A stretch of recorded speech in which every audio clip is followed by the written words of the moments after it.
buckle up. Welcome to Hannity. Let me give you a quick headline. The details will follow.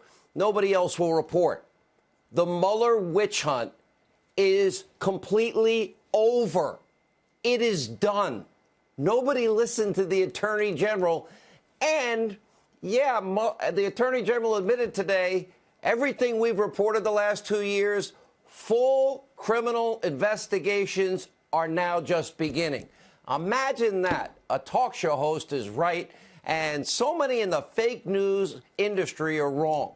We'll get to all of it. But first, breaking just moments ago, the Attorney General Barr will not head back to Capitol Hill tomorrow to be grilled by Jerry Nadler's lawyers because he's too weak to question him himself. And tonight, of course, predictably, more breathless hysteria, selective moral outrage from the left.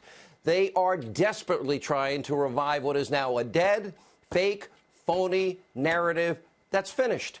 They are wrong. They were wrong. They lied to the American people. They continue to lie to the American people. They perpetrated a hoax. They pushed conspiracy theories. They've lost. And Operation Crossfire Hurricane is now turned into Operation Boomerang. We will have full coverage of how Barr, Horowitz, Huber are about to upend the corrupt actors in the deep state, those that abuse power. They will bring equal justice and equal application of our laws to the American people. It seems tonight, finally, the Constitution and the rule of law will be followed. Also tonight, we have a major breaking news report, brand new from John Solomon, surrounding Bruce and Nellie Orr, who may soon be in serious legal trouble. Yeah, I think we predicted that too. But the Mueller witch hunt is over. Let nobody else fool you. They can talk about it till the cows come home.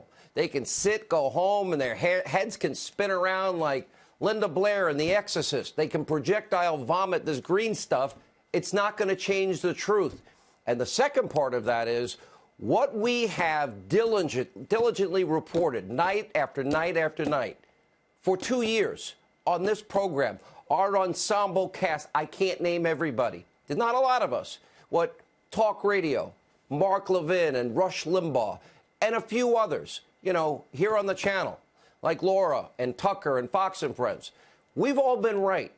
So many others have gotten it dead wrong. They missed the biggest story in their lifetime, and we can confirm tonight that criminal investigations are, in fact, underway in a major way.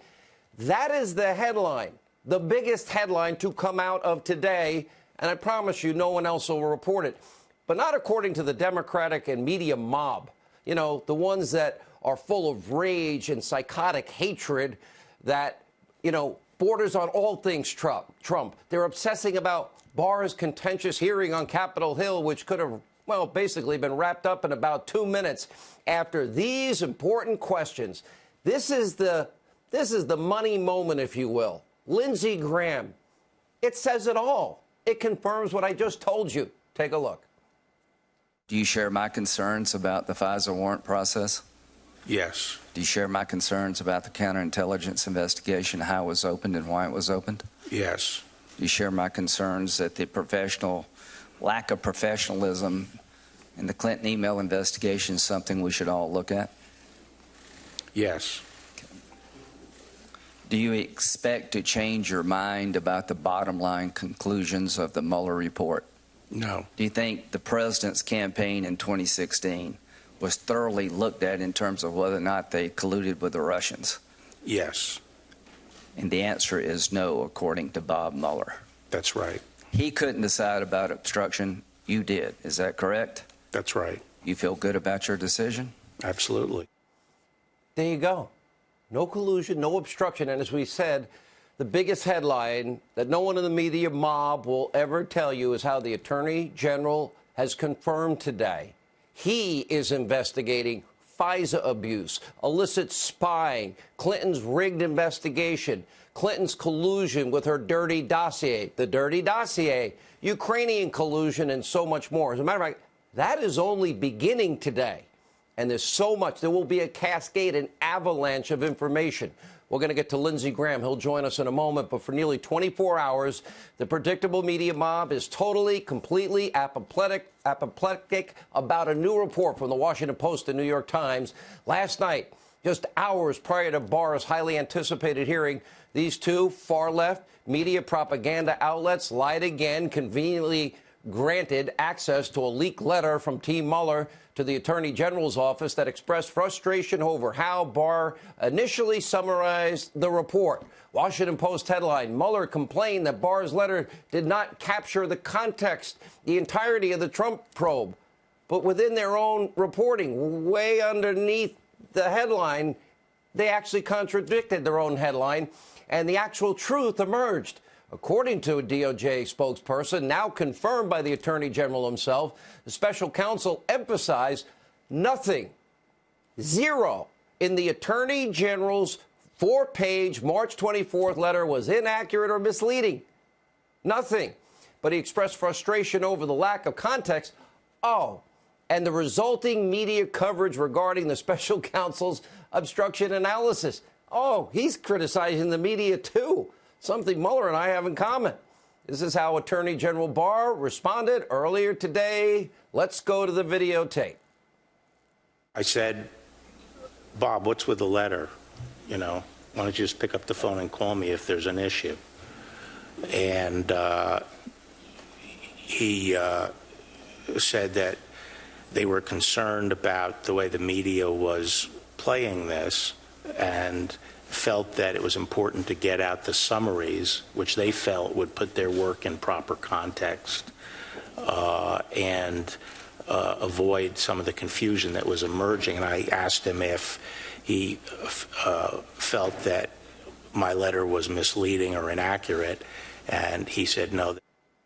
Oh, so according to Mueller, it's the Attorney General's job to shape how the media reports a story? Really, Bob? Now, Barr followed up with this shot at Mueller's band of Democratic donors he appointed. Even the guy that was at Hillary's victory party, Mueller's pit bull, Andrew Weissman, with an atrocious track record. And, of course, that included the Hillary Clinton attorney as it relates to the Clinton Foundation. Take a look. The letter's a bit snitty, and I think it was probably written by one of his staff people. Did you make a memorandum of your conversation? Huh? Did you make a memorandum? No, I didn't. Or did anyone else? What? Did anyone, either you or anyone on your staff, memorialize your conversation with Robert Mueller? Yes. Who did that? There were notes taken of the call. May we have those notes? No. No. You gotta love that. All right, let's take a moment to lay out the facts one more time because, well, some people just need to know where this is going. We're trying to educate them, and it's hard. They're so entrenched in their own conspiracy theories, lies, in their own mind. I think they actually believe their lies at this point. Mueller found zero evidence that anyone in the Trump campaign colluded with Russia. Mueller did not make a determination on obstruction. The Attorney General indicated these basic findings in his letter on March 24th. The Department of Justice then determined, yes, no obstruction took place, and on April 18th, Barr released the full report with only a few legally mandated redactions because of a law supported by Democrats following the Starr investigation into Bill Clinton. The Attorney General, he had no obligation whatsoever to release any of the Mueller report. That's the truth. That's the law. These are the facts. And as Senator Ted Cruz pointed out earlier today, the complaints from the left are totally absurd. Take a look. So their entire argument is, General Barr, you suppressed the 19 pages that are entirely public, that we have, that we can read, that they know every word of it. And their complaint is it was delayed a few weeks. And that was because of your decision not to release the report piecemeal, but rather to release those 19 pages along with the entire 448 pages produced by the special counsel. Yes. If that is their argument, I have to say that is an exceptionally weak argument. Because if you're hiding something, I'll tell you right now, General Barr, you're doing a very lousy job of hiding it. All right, the media mob, Democratic mob, they don't care about facts. They are driven purely by an agenda, by the way, not serving we the people, which is why they are now smearing the Attorney General, even calling for him to be impeached. It won't go anywhere, but take a look anyway. Did the top law enforcement official in the land mislead Congress and the American people to protect the president? He was being deceptive. He knew he was. There was an ease with which Barr lied. There are contradictions, there are lies. It's a mystifying performance. I think William Barr's credibility is really in tatters. An attorney general who says Tuesday is Monday and the sun is the moon. Pure political hackery, filled with lies, filled with misrepresentations. Now I think there are cases we can point to that will be, people will say, are perjury. What we have now is an attorney general who has presented himself in a way that's not really refutable anymore. He is fully, obviously corrupted. Once again, the media is merely doing the bidding of their allies in the new radical extreme Democratic Socialist Party who are more interested in grandstanding and rage-hating Trump than actually legislating on behalf of you, we, the people. Take a look. I think history will judge you harshly. Your credibility is undermined within the department, in this committee, and with the American people. Mr. Barr, you seem to have learned the filibuster rules even better than senators do. I feel your answer was purposely misleading, and I think others do too. Now, the American people know that you are no different from Rudy Giuliani or Kellyanne Conway or any of the other people who sacrificed their once decent reputation for the grifter and liar who sits in the Oval Office. You've chosen to be the president's lawyer and side with him over the interests of the American people. Now, believe it or not, the fake news New York Times opinion page was even more melodramatic, where James Comey, well, theatrically exclaiming, quote, "Mr. Trump, eat your soul in small bites." I can't say it with a straight face. And the disgraced FBI director, who I said, you have the right to remain silent. I suggest you use it. You're probably going to regret not listening to me, inferring that the Attorney General is now soulless because of President Trump. Perhaps it's time for Mr. Comey to finally wipe away his tears from getting canned and realize, Jim, the writing's on the wall. Trust me, you're in serious trouble tonight. Legal jeopardy. You abused your power. I know you think you're a super patriot, but a lot of the FBI rank and file that I know are embarrassed by what you did. He was the first FBI official to sign off on that FISA warrant to spy on the Trump campaign associate Carter Page. Oh, based on unverified, uncorroborated, bought and paid for Clinton campaign op research, and the New York Times is telling us may have been Russian disinformation. You signed off on that. He's the one that told President-elect months later the dossier was unverified. That's not what he said in the FISA warrant, and he said it was salacious months after he used the FISA warrant. Did he lie in October or did he lie in January of 2017, October of 16? He was the one who met with Susan Rice, President Obama, crazy Uncle Joe about the dossier after the election.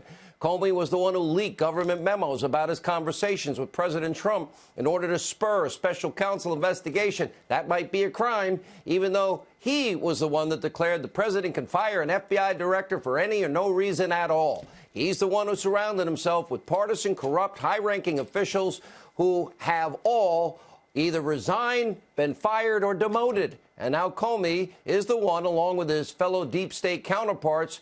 The tables have now turned. There's a new sheriff in town. His name is Bill Barr. And he confirmed today the investigation into your actions, the deep state spying, and all the other shenanigans that happened, rigging Hillary's investigation, trying to bludgeon a president duly elected by we, the people of the United States. We now know Horowitz's investigation into FISA abuse, Huber's investigation into leaking, more investigations into Christopher Steele's bought and paid for dossier, paid for by Hillary, even Democratic collusion with Ukraine. They're trying to give us the evidence. Other probes into rampant unmasking requests carried out by Susan Rice, Samantha Power in 2016, a 350% increase. Criminal referrals are coming, and here. The United States of America is supposed to be a democratic republic based on the rule of law, a constitution. It is not a bureaucratic dictatorship where power is abused and used by a select few unelected, unaccountable officials. We give you these tools because we trust you to protect this country, not use them and turn them on the elected president of the United States or the American people. This is now time we either get this straight or say goodbye, USA. Because as Attorney General, Barr pointed out, our criminal justice system must never be used, ever used, as a political weapon ever again. Right, Jim? Take a look. The report is now in the hands of the American people. Everyone can decide for themselves. There's an election in 18 months. That's a very democratic process. But we're out of it. And we have to stop using the criminal justice process as a political weapon. To the extent there was overreach, I don't want to judge people's motives and come to a conclusion on that, but to the extent there was overreach, what we have to be concerned about is a few people at the top getting it into their heads that they know better than the American people. I've said it before. I will say it again. Jim Comey, super patriot. You have the right to remain silent. I suggest you kind of listen. Maybe you should stop writing op-eds, start looking in the mirror, and maybe beef up your legal team, which, by the way, you cleverly did with people that might have testified against you. Pretty smart, clever.